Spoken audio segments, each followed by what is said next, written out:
Ziaur Rahman, adviser Bose institute of engineers. আজকে আমি overall একটা তোমাদের গাইড করব গভর্নমেন্ট সার্ভিস ডিপ্লোমা বিটেক যারা সিভিল ইলেকট্রিক্যাল মেকানিক্যাল আছো তাদের গভর্নমেন্ট সার্ভিসের ব্যাপারে কতক্ষণ পড়বে, কি পড়বে, কোন সাবজেক্ট পড়বে, তোমরা মন দিয়ে ভালো করে পুরো ভিডিওটা দেখবে।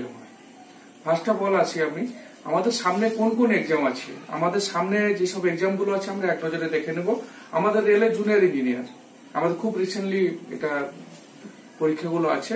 তারপরে পরে আছে এসএসসি জুনিয়র ইঞ্জিনিয়ার, কেএমডিএ, কেএমসিএ, এইসব এক্সাম গুলো আছে। এরপরে তারপরে যেসব এক্সাম গুলো আবার বার হবে সেগুলোর জন্য আমরা প্রিপারেশন নিব। এইসব প্রিপারেশন নিতে গিয়ে আমরা দেখি আমাদের দুটো পার্টে আমরা ভাগ করি, একটা হচ্ছে টেকনিক্যাল পার্ট, একটা হচ্ছে নন টেকনিক্যাল পার্ট। টেকনিক্যাল পার্টও পড়তে হবে, নন টেকনিক্যাল পার্ট পড়তে হবে। অনেক স্টুডেন্ট দেখি টেকনিক্যাল পার্টটা খুব ভালো করে পড়ে। আজকেও একজন ফোন করলো পিটিসিএল এর জন্য, পিটিসিএল খুব ভালো স্কোরিং করেছে টেকনিক্যাল পার্টে ইলেকট্রিক্যালে, কিন্তু নন টেকনিক্যালে ভালো পারেনি।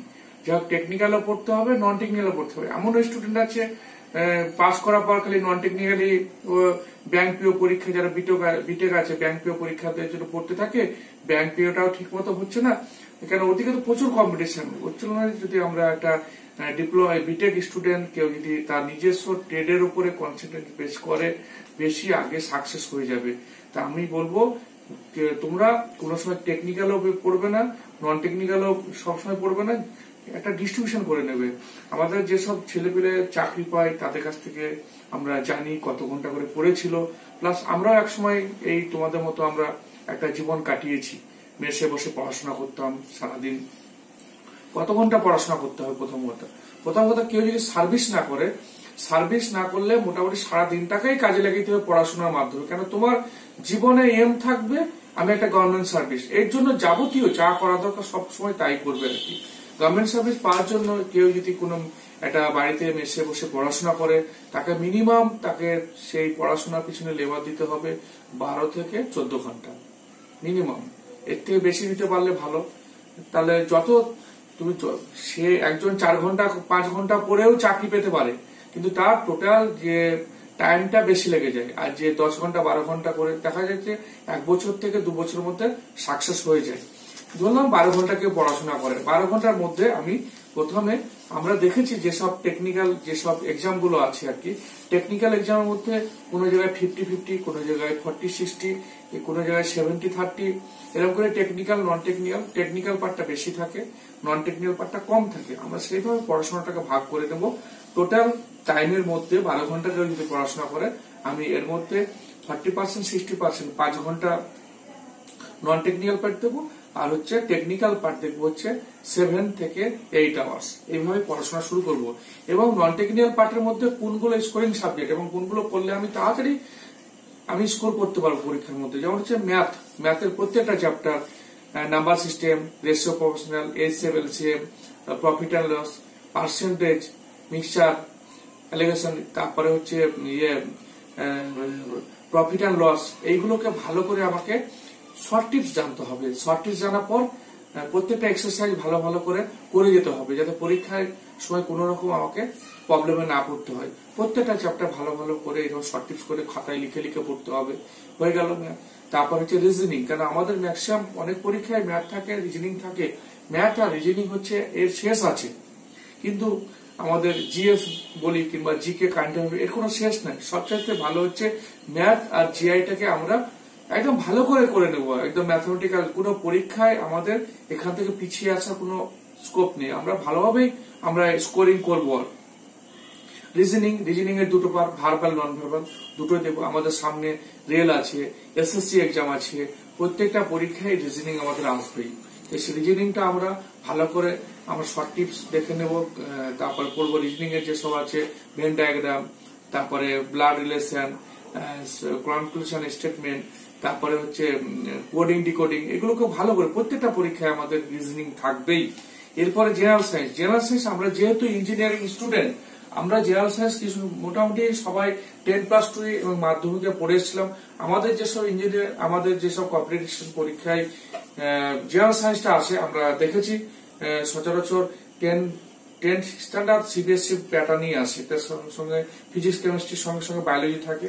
তা আমরা প্রত্যেকটা জিনিস আমরা ভালো করে পড়েছিলাম। এইটা কি পড়ে এসেছি সবাই একটু ভালো করে ঝালিয়ে নিব আর কি।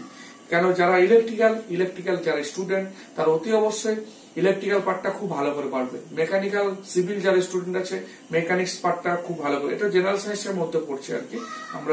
আমরা একবার ভালো করে পড়ে আমরা এমসিকিউ গুলো ডিসকাশন করব জেনারেল সায়েন্সের। জিকে কারেন্ট অ্যাফেয়ার্স ভাই এখনকার দিনকাল আমি দেখছি, আমাদের সময় যেসব পরীক্ষা দিয়েছি তখন হিস্ট্রি, জিওগ্রাফি, ইকোনমিক্স প্রচুর কোশ্চেন থাকতো, কিন্তু এখনকার দিনে একটা চেঞ্জ হয়েছে জিকে পার্টে, খুব ভালোই চেঞ্জ হয়েছে। আমি চেঞ্জ গুলো দেখতে পাচ্ছি আমরা। জিকে এই সময় পুরোটা পড়া খুব একটা দরকার নেই, কেন পুরোটা পড়ে টাইম নষ্ট করলাম না। সেই টাইমটা যদি আমি ম্যাথ, রিজনিং এবং জিএসএ দিই বেশি, সেটা যুক্তিগত হবে। জিকে কতটা পড়বো? জিকে হচ্ছে বেসিক অ্যান্ড ট্রেডিশনাল যেসব জিকে আছে, first in India, first in woman, তারপরে এই ফার্স্ট ওম্যান, ফার্স্ট মেন যেগুলো আছে ইন্ডিয়া ওয়ার্ল্ড এর মধ্যে যে রেকর্ড গুলো আছে, মানে বেসিক জিকে, আমরা সেগুলো একটু ভালো করে পড়বো। আর কনস্টিটিউশন অফ ইন্ডিয়া পড়বো এই কারণে, এটা জিকে তেও কাজে লাগে, অনেক ইন্টারভিউতে কোশ্চেন করে থাকে কনস্টিটিউশন অফ ইন্ডিয়া। আর হিস্ট্রি, জিওগ্রাফি, ইকোনমিক্স এর উপরে আর তেমন ভাবে আমরা নজর দেব না। আমার মনে হয় যে এইগুলো ছেড়ে এগুলো পড়লে বেশি কার্যকরী হবে। আর এখনকার দিনে আমি দেখেছি জিকে পার্টের মধ্যে এটা পড়ছে এনভায়রনমেন্ট অ্যান্ড পলিউশন কন্ট্রোল, সেই সঙ্গে বেশি কম্পিউটার সায়েন্সের উপরে প্রচুর জোর দিচ্ছে, এগুলো থেকে কোশ্চেন থাকছে। তা আমরা এইভাবে আমরা দৈনিক নন টেকনিক্যাল পার্ট, এই যে 4 থেকে 5 ঘন্টার মধ্যে ম্যাথ 1 ঘন্টা, জিআই 1 ঘন্টা, জিএস 1 ঘন্টা, কারণ এইভাবে আমরা কিংবা 2 ঘন্টা করে প্রতিদিন, একদিন অল্টারনেট করে আমরা 5 থেকে 6 ঘন্টা করে আমরা প্রত্যেকটা পার্টি পড়বো, এবং তার সঙ্গে সঙ্গে আমরা সেট প্র্যাকটিস করব, মডেল সেট প্র্যাকটিস করব। একটা যখন আমরা ডিটেলসে পড়তে যাই, কিন্তু তার মাপকাঠি পাই না, মাপকাঠিটা তখনই পাবো কতদূর পড়া হয়েছে, কি ব্যাপার। আমি কিন্তু সেট প্র্যাকটিস করবো, তাই সেট অতি অবশ্যই প্র্যাকটিস করতে হবে সঙ্গে সঙ্গে। এরপরে আসি আমি ডিপার্টমেন্ট ওয়াইজ। ফার্স্ট আমি আসি সিভিল ইঞ্জিনিয়ারিং এর প্রথমে বলি, সিভিল ইঞ্জিনিয়ারিং এর টেকনিক্যাল পার্টটা একটু বেশি পড়তে হয়। নন টেকনিক্যাল পার্ট আমি যেটা বললাম ওর থেকে 10% কমিয়ে দিলেও কোনো অসুবিধা নেই, কেন রেল ছাড়া ম্যাক্সিমাম পরীক্ষায় সিভিল ইঞ্জিনিয়ারিং যারা আছো তাদের টেকনিক্যাল পার্টটা বেশি জোর দিতে হয়। ফার্স্ট আমি দেখে নেব একটা ছেলে যখন প্রিপারেশন নিতে শুরু করবে তখন কোন কোন সাবজেক্টের উপরে সে প্রথমে শুরু করবে এবং জোর দিবে, কারণ আমি স্কোরিং সাবজেক্ট এবং কোন কোন সাবজেক্ট গুলো থেকে বেশি কোশ্চেন আসছে সেগুলো আমি দেখে নেবো। ফার্স্ট আমি একটা যেমন সাজিয়েছি, আমার সয়েল মেকানিক্স, হাইওয়ে ইঞ্জিনিয়ারিং পরপর বলে যাচ্ছি আমি। তারপর হচ্ছে PHE, public health engineering, fluid mechanics, irrigation, এটা বলে রাখি আমি পিএসসি সিলেবাসে ফ্লুইড মেকানিক্স নেই। Irrigation, BMC, survey, concrete, steel, তারপরে হচ্ছে estimating costing, SOM, engineering mechanics, TOS, theory of structure, railway engineering. Theory of structure এগুলো বিটেক লেভেলে এটা বেশি আমাদের ইউজ হয় আর কি, ডিপ্লোমা লেভেলে কম হয়। এইগুলো প্রত্যেকটা সাবজেক্ট পরপর ধরে ধরে আমাকে পড়তে হবে। এর মধ্যে থিওরি বেস সাবজেক্ট হচ্ছে হাইওয়ে ইঞ্জিনিয়ারিং, সার্ভে, বিএমসি, এগুলো থিওরি পার্টটা বেশি থাকে। সয়েল মেকানিক্স, তারপর হচ্ছে ফ্লুইড মেকানিক্স, কংক্রিট, স্টিল, এইগুলো থেকে আমরা ম্যাথমেটিক্যাল জিনিসগুলো বেশি থাকে, এগুলো মনে রাখার পক্ষে সুবিধা বেশি। সবই মনে রাখতে হবে, সবই পড়তে হবে। কম্পিটিশন প্রথমেই বলে রাখি এবং শেষেও বলবো আমি, কম্পিটিশন পরীক্ষায় আমাদের অনেক স্টুডেন্ট কোনো পরীক্ষার সময়, আমাদের পিডিসিএল পরীক্ষা, রেলের পরীক্ষা কিংবা কোনো পরীক্ষার সময় আসে যে স্যার আমরা এই পরীক্ষা আছে, পিডিসিএল পরীক্ষা আছে, আমরা কি থার্মাল পাওয়ার প্ল্যান্ট ইঞ্জিনিয়ারিং কি বেশি করে পড়বো? না, সেটা কোনো না। যে পরীক্ষা আছে, যে রিলেটেড পরীক্ষা থাকবে, অনেক স্টুডেন্ট করে সেই পোর্শনটা বেশি পড়ে যায়। একটা এক্সামিনে যখন কোশ্চেন করতে বসে সে পার্টটা না দিতেই পারে, সে কম দিয়ে দিল, তখন সেটার উপরে তার প্রবলেম হয়ে যাবে। সেই জন্য ওভারঅল আমি বলি, সবাইকে বলি, সব ডিপার্টমেন্টের ছেলেপেলেকে বলি, প্রত্যেকটা পার্টি আমাকে ভালো করে দেখতে হবে। কিন্তু ভালো করে দেখবো 1 বছর 1.5 বছর হয়ে গেলে সবই ভালো করে দেখা হবে, কিন্তু আমি যখন কম্পিটিশন পরীক্ষা নামবো, শুরু করব, তখন আমি কোনগুলো প্রথম আমি সিকোয়েন্স অনুযায়ী নামালে বেশি সুবিধা হবে। কারণ আমাকে তো পরীক্ষা দিতে হবে, 3-4 মাস পর পরীক্ষা দিতে হবে। তা আমি যদি প্রথমে টস আরম্ভ করি সিভিল ইঞ্জিনিয়ারিং এ আর এস্টিমেটিং কস্টিং আরম্ভ করি, সেটা ঠিক হবে না। সয়েল মেকানিক্স আবার বলে দিচ্ছি, তোমরা লিখে নিতে পারো, নোট করে নিতে পারো। Soil mechanics, highway, PHE, fluid mechanics, irrigation, BMC, survey, concrete, steel, estimating costing, SOM and engineering mechanics, TOS and rail, এইভাবে তোমরা সিকোয়েন্স মেনটেন করে তোমরা অতি অবশ্যই পড়বে। পড়ার সঙ্গে সঙ্গে তোমরা নিজে হাতে নোট তৈরি করবে। নোট এটা আমি সব ডিপার্টমেন্টকে আবার বলি, আমি নোট দেখো, নোট কার পড়বে, কোন রাইটারের বই পড়বে, কি নোট পড়বে, কি পড়বে না পড়বে, বিস্তারিত এই ব্যাপারে বলা যায়। আমরাও পড়েছিলাম যখন, আমরা কি করেছিলাম, আমরাও অবশ্যই কোন স্যারের কাছে গেছিলাম, স্যাররাও নোট দিয়েছিল এবং বিভিন্ন বই ছিল, এমনকি একটা সাবজেক্টের উপরে 2-3খানা বই আমরা কালেকশন করেছিলাম। পাশাপাশি বন্ধু থাকতো, আমার থাকতো, এরকম কালেকশন করেছিলাম। ওই সব কালেকশন মিলে সেটা হচ্ছে তোমার পক্ষে বেস্ট নোট হবে। তুমি নিজে যখন তৈরি করে নেবে, কোনো একটা কোচিং সেন্টার, কোনো একটা স্যারের একটা নোট থাকলো, 2খানা বই থাকলো, টেক্সট বুক থাকলো, এই টোটাল মিশ্রণ করে তুমি যখন একটা নিজস্ব নোট করবে, এই নিজস্ব নোট করা থাকলে একটা সুবিধা হয় কি, আমি দেখেছি আর কি, কোনো পরীক্ষা দিতে যাবে কিংবা পরীক্ষা তোমার সামনে আছে, তুমি পড়ে যাচ্ছ, পড়তে পড়তে দেখবে পরীক্ষাটা জাস্ট তোমার 10 দিন বাকি আছে, 10 ডেজ বাকি আছে। তুমি তখন ডিটেলসে পড়ছিলে, এমসি করছিলে, সব ভালো কথা, থিওরি যখন পড়ার একটা রিভিশন দেওয়ার দরকার হবে, তখন তোমার সবচাইতে ভালো কাজে লাগবে তোমার নিজস্ব তৈরি করা যে নোট, সেটা কিন্তু সবচাইতে ভালো কাজে লাগবে। এটা সব ডিপার্টমেন্টের ক্ষেত্রে এটা প্রযোজ্য। হয়ে গেল সিভিল ইঞ্জিনিয়ারিং হয়ে গেল। এরপর আমি ইলেকট্রিক্যাল ইঞ্জিনিয়ারিং আসি। ইলেকট্রিক্যাল ইঞ্জিনিয়ারিং ছেলেপেলে যখন শুরু করবে, ফার্স্ট কি শুরু করবে আমাদের ইলেকট্রিক্যাল ইঞ্জিনিয়ারিং এ তিনটে পার্ট হচ্ছে মেন পার্ট, তারপর একটা সাব পার্ট আছে, মেশিনের একটা part, power system, circuit and basic, আর অ্যানালগ ইলেকট্রনিক্স, সেই সঙ্গে সঙ্গে মেজারমেন্ট আছে, তারপরে কন্ট্রোল সিস্টেম আছে। ফার্স্ট আমি আসবো বেসিক অ্যান্ড সার্কিট থিওরি। আজকালকার দিনের আমি সবাইকে বলি, সব ডিপার্টমেন্টের আগের যে কোশ্চেন গুলো কোনো বই থেকে পরপর তুলে দিয়েছে, কোশ্চেন পেয়ে গেছে, একটা বই পড়ে হয়ে গেছে, 2টো বই পড়ে হয়ে গেছে। এখন কিন্তু কোশ্চেন হচ্ছে ম্যাক্সিমাম অনলাইন কোশ্চেন হচ্ছে, অনেক জায়গায় কোশ্চেন পরীক্ষা নেওয়ার পর কোশ্চেন গুলো দিয়ে দিচ্ছে। তাই এই দিয়ে দেওয়ার জন্য কি হচ্ছে, কোশ্চেনের প্যাটার্ন কিন্তু প্রত্যেকটা পরীক্ষার চেঞ্জ হচ্ছে, অনেক টাইপস হয়ে যাচ্ছে সচরাচর। আর হচ্ছে একদম ডাইরেক্ট কোশ্চেনটাকে না তুলিয়ে একটু ঘুরিয়ে দিচ্ছে কোশ্চেনটা। যেমন হচ্ছে ধরো ফর্ম ফ্যাক্টর, আমরা ফর্ম ফ্যাক্টরের ভ্যালু কত, 1.11, এইসব question.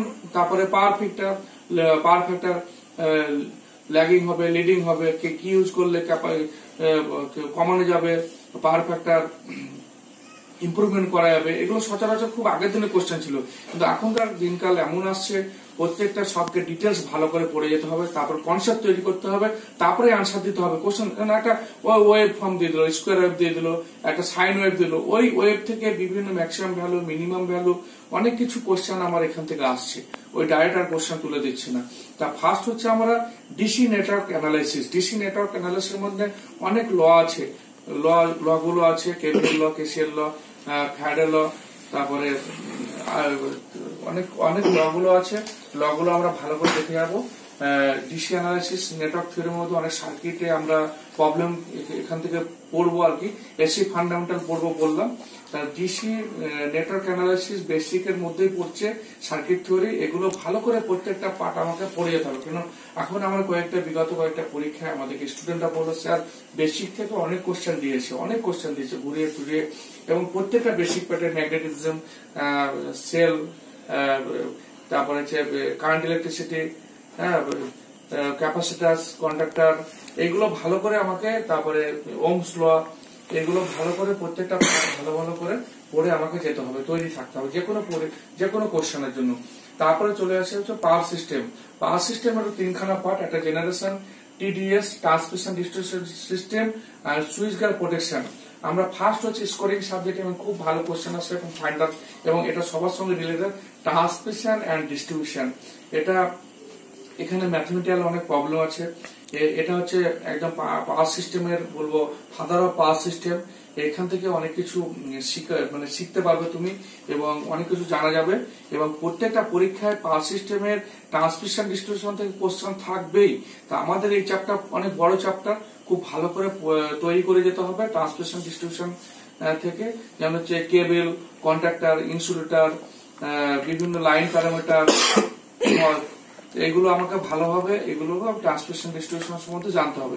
Switch gear protection, switch gear বিভিন্ন রিলে, তারপর হচ্ছে প্রোটেকশন আমি কি নিব, এগুলো জানতে হবে।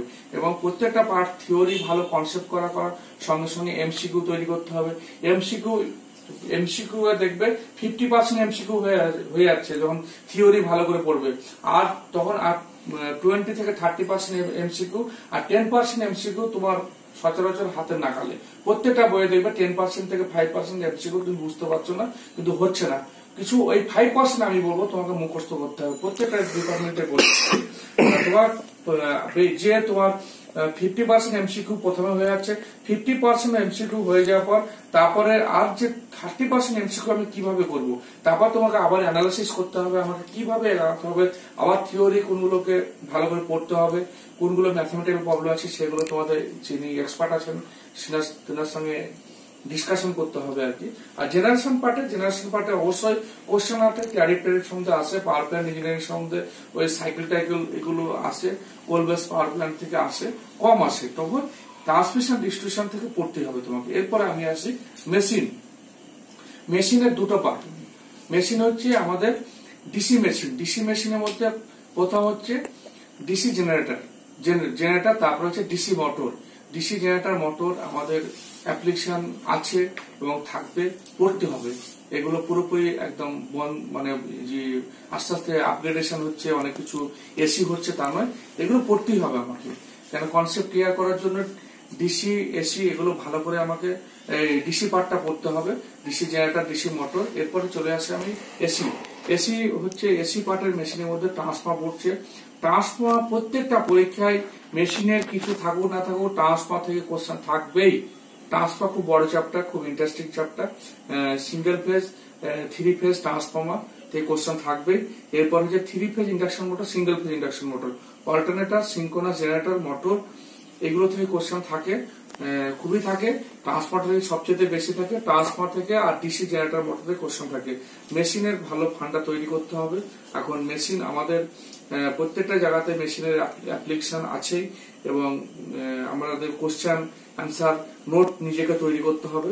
এরপরে আমি বলি লাস্ট হচ্ছে এইগুলো হয়ে যাওয়ার পর আমরা প্রথমে যখন প্রিপারেশন নিতে শুরু করব, এই 3খানা পার্ট কিন্তু প্রত্যেক দিনই আমি কোনো পার্ট হচ্ছে একদিন মেশিনে ট্রান্সফার পড়লাম, সুইচ গিয়ার পড়লাম, পাওয়ার সিস্টেমের সার্কিট থিওরি পড়লাম।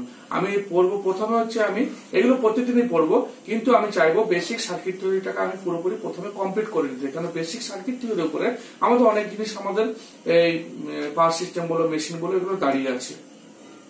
মেজারমেন্ট কতটা করবো, মেজারমেন্ট অবশ্যই মেজারমেন্ট পড়তে হবে। মেজারমেন্ট থেকে সিআরও, তারপরে ব্রিজ টিজ এগুলো পড়তে হবে, অনেক কোশ্চেন থাকে মেজারমেন্ট থেকে। আর কন্ট্রোল সিস্টেম আমি বলবো না যে তোমরা কন্ট্রোল সিস্টেম পড়বে না, কন্ট্রোল সিস্টেম অতি অবশ্যই পড়বে। কন্ট্রোল সিস্টেম প্রথমেই পড়বে না, এইগুলো কমপ্লিট হয়ে যাওয়ার পর এইগুলো কমপ্লিট হয়ে যাবে, তারপর তুমি কন্ট্রোল সিস্টেম আরম্ভ করতে পারো লাস্টের দিকে। আর ইলেকট্রনিক্স কতটা পড়বে, ইলেকট্রনিক্স হচ্ছে আমরা পড়বো বেসিক অ্যানালগ ইলেকট্রনিক্স মধ্যে হচ্ছে সেমিকন্ডাক্টর ভালো করে পড়তে হবে। এখন সেমিকন্ডাক্টর ভালো করে পড়তে হবে।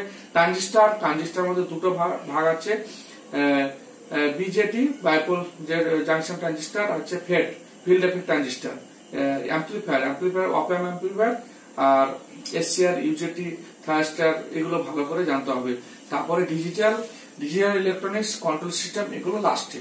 তা ওভারঅল প্রিপারেশনের জন্য আমাদের এগুলো ভালো করে পড়ে তুমি তৈরি করো। আর প্রত্যেকটা সাবজেক্ট তৈরি করার সঙ্গে সঙ্গে এমসিকিউ করতে হবে, আর মক টেস্ট দিতে হবে তোমাকে 100 নম্বর মক টেস্ট দেওয়ার জন্য তুমি পিএসসি কোন এসএসসির কোন সাবজেক্ট সালের কোশ্চেন ইয়ার ধরে তুমি নিজেকে বাড়িতে তৈরি করো। এরপরে চলে আসি মেকানিক্যাল ইঞ্জিনিয়ারিং এর আমি এখানে 3টা থেকে 4টা পার্টে ভাগ করতে পারি। থার্মাল ইঞ্জিনিয়ারিং একটা হচ্ছে অ্যাপ্লাইড মেকানিক্স আর প্রোডাকশন। থার্মাল ইঞ্জিনিয়ারিং এর মধ্যে হচ্ছে থার্মোডাইনামিক্স হচ্ছে পুরো বেস। আমাদের বাড়ি তৈরি করার জন্য একটা ভিত তৈরি করি, তেমনি একটা ইঞ্জিনিয়ারিং এর থার্মাল যে সব ইঞ্জিনিয়ারিং আছে তার মধ্যে বেস আমাদের ওখানে আছে থার্মোডাইনামিক্স। ভালো করে পড়তে হবে, first law, second law, Joule's law, এইসব যেগুলো আছে, এবং রিভার্সেবল সিস্টেম, রিভার্সিবিলিটি, ইরিভার্সিবল, এইসব প্রসেস গুলো আছে, অ্যাডিয়াবেটিক, আইসোথার্মাল, এগুলো ভালো করে প্রত্যেকটা জিনিস জানতে হবে, তার অ্যাপ্লিকেশন জানতে হবে। এগুলো প্রত্যেকটা জায়গায় আমাদের অ্যাপ্লিকেশন কাজে লাগবে। যেমন একটা Otto cycle, Carnot cycle, diesel cycle, প্রত্যেকটা সাইকেলে দেখা যাচ্ছে থার্মোডাইনামিক্সের একটা করে পার্ট আছে। Constant volume pressure, constant pressure, adiabatic, reversible, adiabatic আমরা আইসেন্ট্রপিক প্রসেস বলি আর কি। আইস ইঞ্জিন, রেফ্রিজারেশন হচ্ছে ভেপার কম্প্রেশন রেফ্রিজারেশন সাইকেল, তা আমাদের যে ডোমেস্টিক রেফ্রিজারেটর চলে, তারপরে Otto Bell Coleman cycle, Joule cycle, এইগুলো প্রত্যেকটাতে থার্মোডাইনামিক্স অ্যাপ্লাই আছে। আমাদের তাহলে জানতে, আমাদের মেকানিক্যাল ইঞ্জিনিয়ারিং এর থার্মাল পার্টের মধ্যে থার্মোডাইনামিক্স একটা খুব ভাইটাল রোল করছে। এটাকে আমাদের জানতে হবে, ভালো করে পড়তে হবে। আমাদের স্কোরিং সাবজেক্ট মেকানিক্যাল ইঞ্জিনিয়ারিং এর ছেলেরা কোনগুলো স্কোরিং সাবজেক্ট বলি আমরা, এবং কোনগুলো প্রথমে প্রিপারেশন। থার্মাল ইঞ্জিনিয়ারিং যদি পড়ি তাহলে থার্মোডাইনামিক্স, মেকানিক্স এর মধ্যে সম ইঞ্জিনিয়ারিং মেকানিক্স, তারপরে প্রোডাকশন যে আমাদের আছে, প্রোডাকশনের মধ্যে হচ্ছে আমাদের ফান্ডামেন্টাল অফ দ্য টুলস আর হচ্ছে লেদ, ড্রিল, মিলিং, এইগুলো থেকে প্রচুর কোশ্চেন আসে এবং এগুলো খুব কম সময় পড়ে বেশি স্কোরিং করা যায়। আর ম্যানুফ্যাকচারিং যেগুলো আছে আমাদের প্রোডাকশন পার্টের মধ্যে, সেগুলো হচ্ছে প্যাটার্ন মোল্ডিং, কাস্টিং, ওয়েল্ডিং থেকে প্রচুর কোশ্চেন থাকে। ডিপ্লোমা লেভেলে, বিটেক লেভেলে প্রচুর কোশ্চেন থাকছে ওয়েল্ডিং এর, আর প্যাটার্ন মোল্ডিং, কাস্টিং এগুলো থাকছে। আর এখানে হাইড্রোলিক্স হচ্ছে ফ্লুইড মেকানিক্স। তাহলে আমরা দেখতে পাচ্ছি আমাদের মেকানিক্যাল ইঞ্জিনিয়ারিং এর মধ্যে 4 থেকে 5খানা হচ্ছে স্কোরিং সাবজেক্ট, এবং ভালো করে জানতে হবে। এবং তার হচ্ছে ম্যাথমেটিক্যাল পার্ট এবং প্রত্যেকটা এমসিকিউ, থার্মোডাইনামিক্স, সম, আর ফ্লুইড মেকানিক্স, আর হচ্ছে প্রোডাকশন হচ্ছে ফান্ডামেন্টাল, লেদ, ড্রিল, মিলিং, এর সঙ্গে ওয়েল্ডিং, প্যাটার্ন মোল্ডিং, কাস্টিং। সব সাবজেক্টই পড়তে হবে ভালো করে, মেকানিক্যালের যে সব সাবজেক্ট গুলো আছে। কিন্তু আমরা এই সাবজেক্ট গুলোর উপরে প্রিপারেশন যখন নিতে যাবো জোর দেবো। আর আমি বলি এরপর হচ্ছে আইসি ইঞ্জিন, রেফ্রিজারেশন, এয়ার কন্ডিশনিং। আর এদিকে মেকানিক্স পার্টের মধ্যে পড়ছে ইঞ্জিনিয়ারিং মেকানিক্স, টমের কতটা পড়বো, টম সবই পড়তে পারলে খুব ভালো। কিন্তু যতটুকু আমি প্রথমে কোনগুলো পড়বো, বেল্ট, পুলি, গিয়ার, গভর্নর, ফ্লাইহুইল, এগুলো প্রথমে আমি স্টার্ট করবো। হাইড্রোলিক্স হচ্ছে ফ্লুইড মেকানিক্স এর পুরোটাই, প্রপার্টিজ, ফ্লুইড থেকে শুরু করে একদম প্রত্যেকটা পার্টি আমাকে ভালো করে পড়তে হবে। হাইড্রোলিক্স এর একটা আমার সেন্ট্রিফুগাল পাম্প, রিসিপ্রোকেটিভ পাম্প, এগুলো ভালো করে জানতে হবে প্রত্যেকটা পার্টে কি কি আছে না আছে।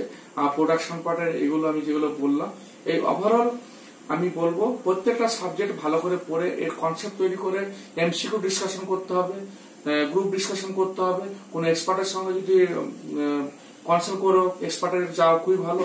আর একটা কথায়, নিজেকে নোট তৈরি করো, যেটা তোমার প্রিপারেশনের জন্য খুব ভালো কাজে লাগবে। তা এইভাবে তোমরা পড়াশোনা আরম্ভ করো। আর যারা কোম্পানিতে সার্ভিস করো কিংবা যারা ডিপ্লোমা, বিটেক এর জন্য অ্যাডমিশন হয়েছে, তাদের কলেজে যেতে হবে পড়তে। কিন্তু সচরাচর তোমার একটা মোটিভ থাকবে, তোমার একটা মোটো থাকবে যে কোনো উপায়ে আমাকে টাইমটা বার করে দিতে হবে। কেন তোমার মেন মোটো হচ্ছে চাকরি পাওয়ার জন্য যাবতীয় সবকিছু তোমাকে করতে হবে। তা তুমি সেইভাবে টাইম ম্যানেজ করবে, সেটা তোমার ব্যাপার। তুমি কিভাবে ম্যানেজ করবে? কেউ যদি কোম্পানিতে চাকরি করে, কোম্পানিতে কিভাবে না বসে থাকে, কোম্পানির কোনো সময় রেস্ট পাওয়া যায়, লাঞ্চ ব্রেক পাওয়া যায়। হ্যাঁ, তুমি তোমার কাজটা করে তুমি নিজের নোটস গুলো তৈরি করে তুমি নিজের নোট করতে থাকো। যত 1 বছর থেকে 1 বছর 1.5 বছরের মধ্যে সাকসেস হয়ে যাবে। এবার এটা যত কমবে তোমার টাইমটা বাড়তে থাকবে। যাই হোক, আমি ডিসকাশন করলাম, তোমরা এই করো। আর আমার এই ভিডিওটা দেখার পর তোমাদের যদি আরো কিছু কোশ্চেন থাকে কিংবা কোনো কমেন্ট থাকলে তোমরা কমেন্ট বক্সে কমেন্ট করতে পারো। আর কোশ্চেন থাকলে ডাইরেক্ট ফোন আমার হোয়াটসঅ্যাপ নম্বরে তোমরা যোগাযোগ করতে পারো, হোয়াটসঅ্যাপ করতে পারো। আর আমি যেহেতু সেন্টারের সঙ্গে যুক্ত আছি, আমার স্ট্রিট ক্রসিং শিয়ালদার, ওখানে আমি প্রতি রোববার অ্যাভেলেবল, ওখানে এসেও দেখা করতে পারো এবং বেটার সাজেশনের জন্য আসতে পারো।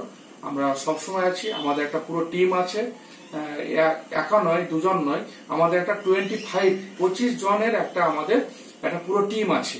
বিভিন্ন জন বিভিন্ন এক্সপার্ট, কেউ থার্মাল ইঞ্জিনিয়ারিং এক্সপার্ট, কেউ সার্কিট থিওরি এক্সপার্ট, কেউ মেশিন ইলেকট্রিক্যাল মেশিন এক্সপার্ট, কেউ মেশিন টুলস এক্সপার্ট, কেউ সয়েল মেকানিক্স এক্সপার্ট, কেউ বিএমসি তে এক্সপার্ট।